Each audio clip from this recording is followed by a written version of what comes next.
अल्हम्दुलिल्लाह नहमदुहु व नस्तईनुहु व नस्तगफिरुह व नुमिनु बिही व नतवक्कलु अलैहि व नऊज़ु बिल्लाहि मिन शुरूरि अनफुसिना व मिन सय्यिआति अमालिना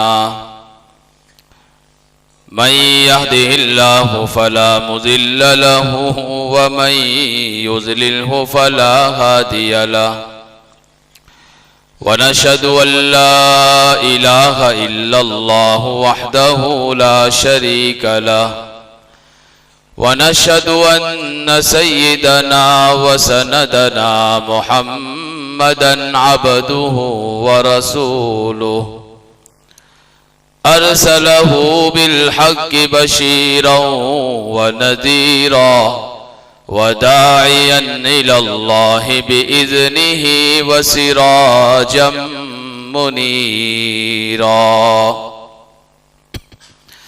अम्मा बाद फ़अऊज़ु बिल्लाहि मिनश शैतानिर रजीम बिस्मिल्लाहिर रहमानिर रहीम।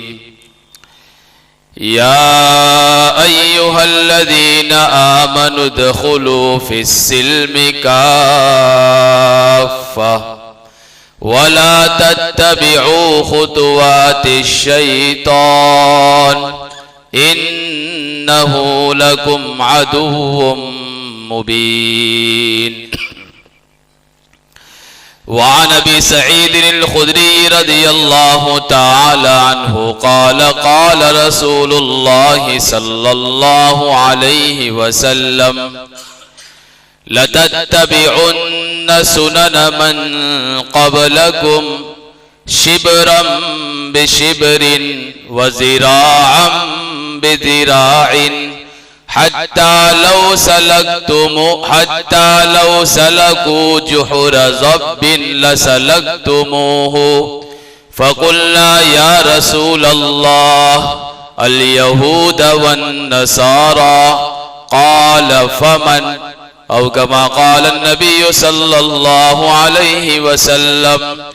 सदक़ल्लाहुल अज़ीम व सदक़ रसूलुहुन-नबिय्युल करीम व नहनु अला ज़ालिका लमिनश शाहिदीन वश-शाकिरीन वल्हम्दुलिल्लाहि रब्बिल आलमीन। रसूले पाक की मोहब्बत इलाही तू हमें अता कर दे। रसूले पाक की मोहब्बत इलाही तू हमें अता कर दे। मोहब्बत में उन्हीं की फिर हमें मौला फना कर दे। तलब है ताज की दिल में नहीं है तख्त की कोई खुदा बस मुझे शाह मदीना का गदा कर दे। तुझे महबूब है सबसे मोहम्मद मुस्तफ़ा मौला हमारे दिल को उनके इश्क से फिर आशना कर दे। खुदाया दस्त बस्ता हूँ नदामत से तेरे आगे तुफेले मुस्तफ़ा में दरगुजर मेरी खता कर दे। निगाहें बाज आती ही नहीं मेरी खताओं से निगाहें बाज आती ही नहीं मेरी खताओं से अता अब मुझको उस्माने गनी की तू हया कर दे।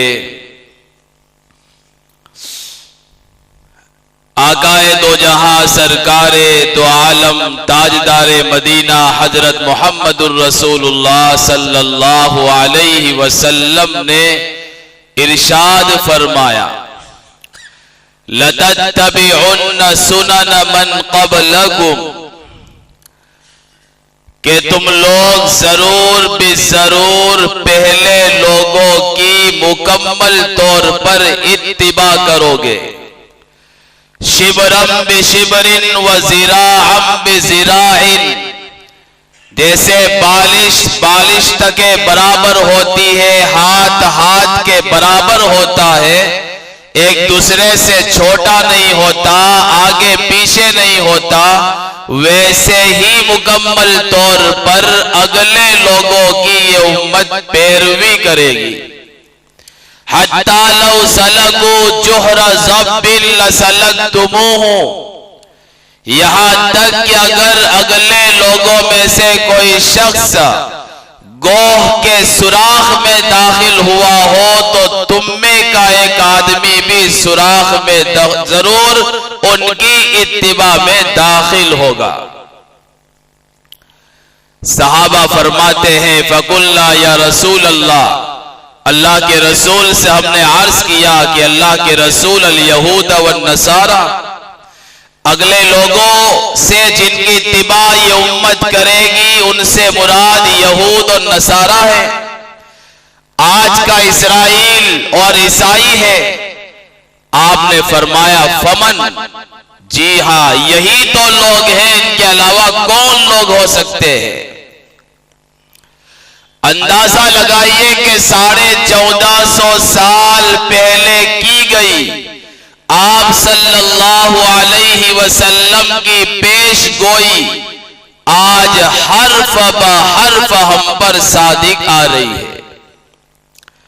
यहूद और नसारा में पाई जाने वाली तमाम खराबियां, तमाम फहाशिया, तमाम उरियानियत इस उम्मत मुस्लिमा में सिरायत कर चुकी है। चाहे वो शराब नोशी हो, चाहे वो जुआबाजी हो, चाहे वो सट्टेबाजी हो, चाहे वो फहाशी हो, चाहे उरियानियत हो, चाहे रिश्वत खोरी हो, चाहे अंबिया की सीरत को पसे पुष्ट डालना हो या सहाबा पर तानो तशरी करना हो, ये सारी खराबियां इस उम्मत मुस्लिमा में यहूद और नसारा की तरफ से आई हुई है। गैरों की नक्काली करना, क्योंकि अल्लाह के रसूल ने पहले ही पेशगोई फरमा दी थी, इसलिए उम्मत गैरों की नक्काली के पीछे पड़ी हुई है, गैरों के त्योहारों में शिरकत के पीछे पड़ी हुई है। अपना त्योहार मनाते शर्म आती है, लेकिन गैरों के त्योहार में शरीक होना अपने आप के लिए जरूरी समझती है। अगर मैं शरीक नहीं हुआ, उन्हें बधाई नहीं दी या उन्हें जो है हमने उनको मुबारकबाद नहीं दी तो हमारे रिश्ते टूट जाएंगे, संबंध टूट जाएंगे, दोस्ती खत्म हो जाएगी। ये सारी की सारी नहुसत यहूद और नसारा की तरफ से उम्मत मुस्लिमा में सिरायत कर चुकी है। हर बुराई में गैरों की नक्काली की वजह से उम्मत मुस्लिमा पेश पेश है। पतंगबाजी का जमाना ले लो, उम्मत मुस्लिमा के अफराद उसके पीछे पड़ रहे, हालांकि मुसलमानों का त्योहार नहीं है। दिवाली और होली के त्योहार को ले लो, उम्मत मुस्लिमा आगे आगे है, हालांकि इसका त्योहार नहीं था। तो प्यारे आका सल्लल्लाहु अलैहि वसल्लम ने फरमाया कि तुम लोग जरूर भी जरूर इनकी इत्तिबा करोगे और मुकम्मल तौर पर करोगे। जब नबी ने ये कहा है तो कुछ लोग इत्तिबा तो करेंगे, हमें बचना है। अल्लाह के रसूल की यह हदीस इसलिए है, हमें आगाह कर रही है कि एक जमाना ऐसा आएगा कि लोग इनके पीछे चलेंगे, उनकी इत्तिबा करेंगे, उनके तरीके पर चलेंगे। उस वक्त ये आवाज लगाना जरूरी है कि नबी के तरीके के अलावा जितने भी तरीके दुनिया में राइज है, इनमें कामयाबी नहीं है।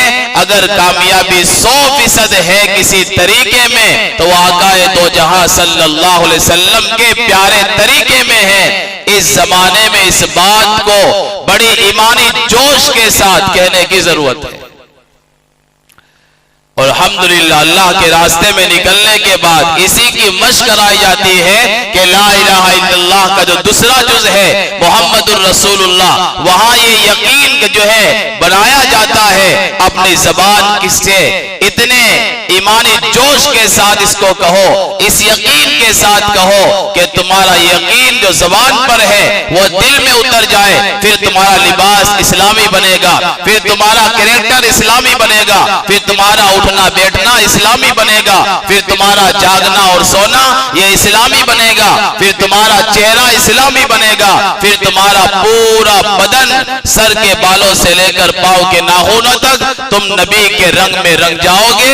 इसलिए इस बात का यकीन पैदा करो, अगर कामयाबी है तो आका के तरीकों में है, उसके अलावा जितने भी तरीके हैं उनमें 100% नाकामयाबी है। अहले मगरिब के जितने भी त्यौहार है, अहले मगरिब से मुराद अमेरिका हो, यूरोप हो, बरतानिया हो, ये सारे जो है मुल्क शामिल हो जाते हैं, इन्हें अहले मगरिब कहते हैं। अहले मगरिब के जितने भी त्यौहार है वो सारे बेहुदा त्यौहार है। इन त्योहारों में से एक त्यौहार वैलेंटाइन डे का है। अगर दूसरी भाषा में कहूं तो वैलेंटाइन डे ये फहाशी का नाम है, वैलेंटाइन डे ये ओरियानियत का नाम है। वैलेंटाइन डे मोहब्बत के नाम पर मासूम बच्चियों की इज्जत को तार तार करने का नाम है। अगर मैं कहूं तो सही होगा कि वैलेंटाइन डे ये मोहब्बत के नाम पर एक मासूम बहन की रिदाए इफ्फत को तार तार करने का नाम है, मोहब्बत का झांसा देकर उनकी इस्मत दरी करने का नाम है, उनकी आबरू रेसी करने का नाम है, उनकी इज्जत चौराहे पर उछालने का नाम है और उनको जिना के दाग से दागदार करने का नाम है। जी हां, यही वैलेंटाइन डे की हकीकत है।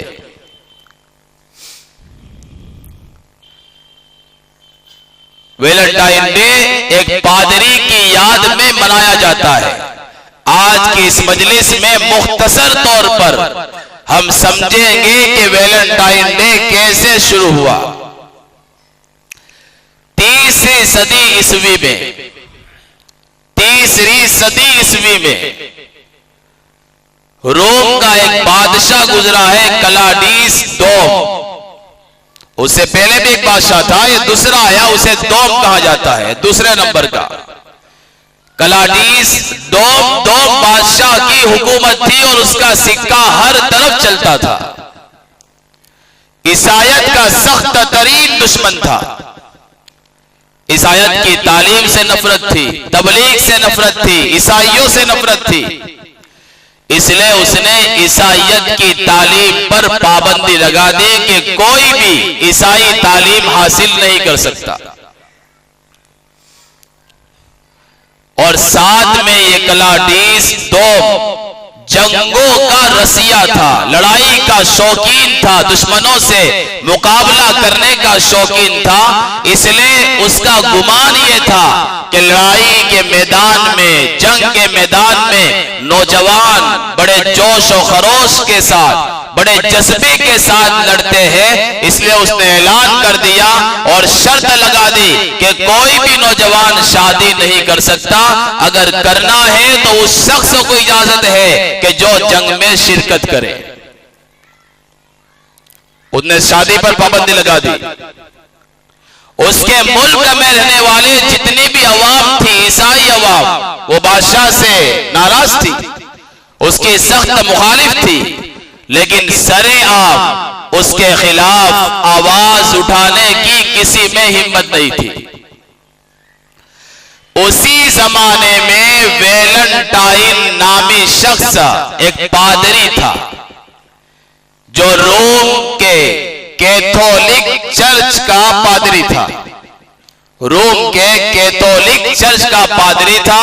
बड़ा अय्यार था, बड़ा होशियार था, बड़ा चालाक था और बड़ा बाहिम्मत भी था। चूंकि ईसाईयत का आलम बरदार था, उसकी चाहत तो यह थी कि पूरे मुल्क में ईसाईयत आम हो जाए, ईसाईयत की तबलीग करो, उसका प्रचार करो। किसी में आवाज उठाने की हिम्मत नहीं थी। ये वैलेंटाइन नामी शख्स पादरी खड़ा हुआ और उसने बादशाह के खिलाफ एक तहरीक चलाई, खुफिया तहरीक चलाई। और करता यह था कि नौजवान जोड़ों को इकट्ठा करता और रातों रात उनकी शादियां करा कर रवाना कर देता, क्योंकि बादशाह ने पाबंदी लगाई थी नौजवान पर कि शादी नहीं कर सकते।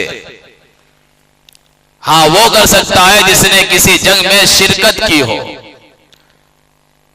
तो वैलेंटाइन पादरी नौजवानों के जोड़ों को इकट्ठा करता, रातों रात उनकी शादियां कराता और फिर उन्हें रवाना कर देता। उसकी ये तहरीक आगे बढ़ती गई। जितनी भी आवाम, जितने भी लोग, जितनी भी पब्लिक, जितने भी इंसान बादशाह के सताए हुए थे, उनके अंदर एक उम्मीद जागी कि हाँ, ये हमारा मसीहा बन सकता है, ये हमारा सहारा बन सकता है। इसलिए जितने भी लोग बादशाह के सताए हुए थे वो वैलेंटाइन पादरी के पास जमा होने लगे और उसे अपना मसीहा और सहारा तस्वुर करने लगे। लेकिन उसकी ये तहरीक ज्यादा देर तक नहीं चल सकी और बिलाखिर बादशाह की खुफिया एजेंसियों ने वैलेंटाइन पादरी की सरगर्मियों का पता लगा लिया और वैलेंटाइन को और उसके हामियों को गिरफ्तार करके जेल में डाल दिया। वैलेंटाइन ने जब जेल की हवा खाई तो कम बहुत और जरी हो गया और बहादुर बन गया। वहां भी वो थमा नहीं, बैठा नहीं, अपनी तबलीग जारी रखी। इससे भी सीखने की हमें जरूरत है कि हमारा जो मिशन है, चाहे दावत का हो, चाहे तबलीग का हो, जब राहे खुदा में हक की दावत लेकर उठे हैं तो चाहे रास्ते में जंगल आ जाए, रास्ते में दरिया आ जाए, आदमी को बैठना और डरना नहीं चाहिए। बस जहां बैठे उसका मिशन शुरू हो जाना चाहिए। जेल में गया तो जरी हो गया और वहां भी ईसाईयत की तबलीग जारी रही। हर रविवार के दिन, हर इतवार के दिन सारे ईसाई कैदियों को इकट्ठा करता, शानदार जानदार उनके सामने बयान करता, ईसाईयत की तबलीग करता और अपने मखसूस अंदाज में उनको इबादत भी करवाता था। ये सारी बातें जेल में हो रही है। कुछ दिनों के बाद एक अजीब वाकया पेश आया। वाकया ये पेश आया कि ये वैलेंटाइन पादरी जिसने बादशाह के खिलाफ मुहिम छेड़ रखी थी, वो जेलर की एक बेटी पर आशिक हो गया। बेटी थी नाबीना, अंधी थी और अपना इलाज करवाने के लिए वैलेंटाइन पादरी के पास जेल में आती थी। वह उसके दोनों हाथ अपने हाथों में पकड़ता और घंटों तक उसे ईसाईयत की तालीम देता था, ईसाईयत की तबलीग करता था और साथ में इलाज भी शुरू है। बड़े जतन किए, बड़ा इलाज किया, लेकिन महबूबा की बिनाई लौटा न सका और यूं कई दिन गुजर गए। बादशाह को खबर हुई कि उसकी सरगर्मियां जेल से बाहर तो तेज ही थी, उससे कहीं ज्यादा तेज जेल में जाकर हो गई। तो उसने अपने फौजियों को हुक्म दिया कि वैलेंटाइन को इतने डंडे मारो, इतने डंडे मारो कि वो अधमरा हो जाए, मरने के करीब हो जाए। चुनांचे बहुत मारा गया और फिर इतना मारा कि वो मारने की ताब न लाकर उसने अपने जुर्म का इकबाल कर लिया, यानी जुर्म कबूल कर लिया कि मैं ही बादशाह के खिलाफ मुहिम चलाता हूं और उनके खिलाफ लोगों को भड़काता हूं। ये सारी बातें उसने कबूल कर ली। जब इकबाल जुर्म हो गया तो अदालत से उसकी फांसी का हुक्म सादिर हो गया। तख्ते-ए-दार की तरफ, फांसी के फंदे की तरफ जब ले जाने लगे तो उसने आखिरी मोहब्बतनामा, जिसे अपनी भाषा में लव लेटर कहते हैं, लव लेटर जो लिखा अपने उसी जेलर की बेटी की तरफ उसने लिखा और उस लव लेटर के साथ, मोहब्बतनामे के साथ कार्ड और फूल भी रखे गए। फूल, कार्ड और लव लेटर, ये तीनों चीजें उसने जेलर की बेटी की तरफ भिजवाए। जब वो तोहफा जेलर की बेटी के पास पहुंचा, उस वक्त वैलेंटाइन पादरी फांसी के फंदे से लटककर इस दुनिया से रुखसत हो चुका था। जब ये सारी खबरें जेलर की बेटी ने सुनी, मौत की खबर सुनी, तो कुदरत का करिश्मा देखिए कि उसका असर ये हुआ कि उसकी बीनाई लौट आई, लेकिन आशिक दुनिया से जा चुका था। जिस दिन, जिस तारीख को वैलेंटाइन पादरी को फांसी के फंदे पर लटकाया गया वो 14 फरवरी थी। इसलिए उसके हामियों ने, उसके अहबाब ने, उसके मानने वालों ने इसे अपना पेशवा तसव्वुर करके, अपना रहबर तसव्वुर करके उसकी याद में हर 14 फरवरी को अपनी गर्लफ्रेंड के नाम कार्ड, गुलाब और लव लेटर भेजना शुरू किया और यहीं से वैलेंटाइन डे का आगाज हो गया। तीसरी सदी से ये पसे मंजर है वैलेंटाइन डे का। जिस पादरी की याद में वैलेंटाइन डे मनाया जाता है वो कमबख्त औरतों के इश्क में तड़पा करता था, और ऐसी औरत के इश्क में जिसके पास आंखें तक नहीं थी। और अगर मैं यूं कहूं, वैलेंटाइन डे उन लोगों का त्योहार है कि जिनके यहां कुत्ते बेड पर, खाटले और पलंग पर, और उनके वालिदैन ओल्ड एज होम में रहते हैं। ये उनका त्योहार है जहां कुत्तों की कदर होती है लेकिन मां बाप की कदर नहीं होती। और जिस गेट पर वैलेंटाइन पादरी को फांसी पर लटकाया गया, आज भी उस गेट का नाम वैलेंटाइन गेट है।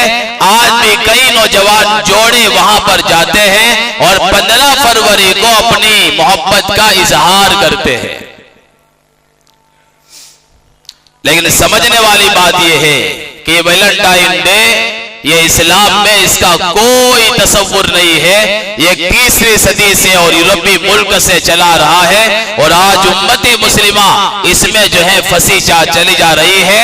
ये अलग बात है कि हमारे यहाँ नहीं है, लेकिन जो है नमाजों से दूर नौजवान, तिलावत से दूर नौजवानों की चाहत भी ये है कि ऐसा त्योहार हमारे भी यहाँ हो, ताकि हमें भी अपने हवस पूरा करने का मौका मिले। याद रखें, ऐसा इरादा करना भी ये गुनाह का काम है। ये तो अलग बात है कि हमारे यहां माहौल नहीं है, वरना नौजवान कूद पड़ेंगे।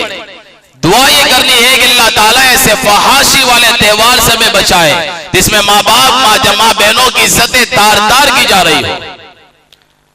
और याद रखें, इस दिन होटलों की बुकिंग होती है, शराब जो है की हेरा फेरी होती है, और ये यूरोपीय ममालिक इसलिए इसे फरोग दे रहे हैं कि वो इससे लाखों डॉलर कमाते हैं।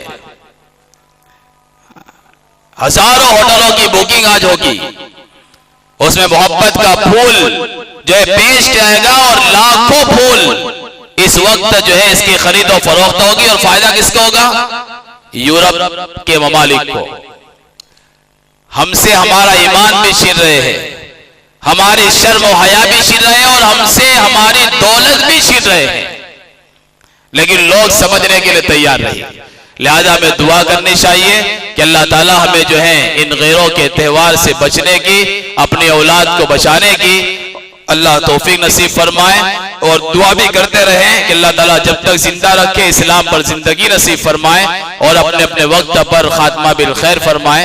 आमीन व आखिर दावाना अनिल हम्द।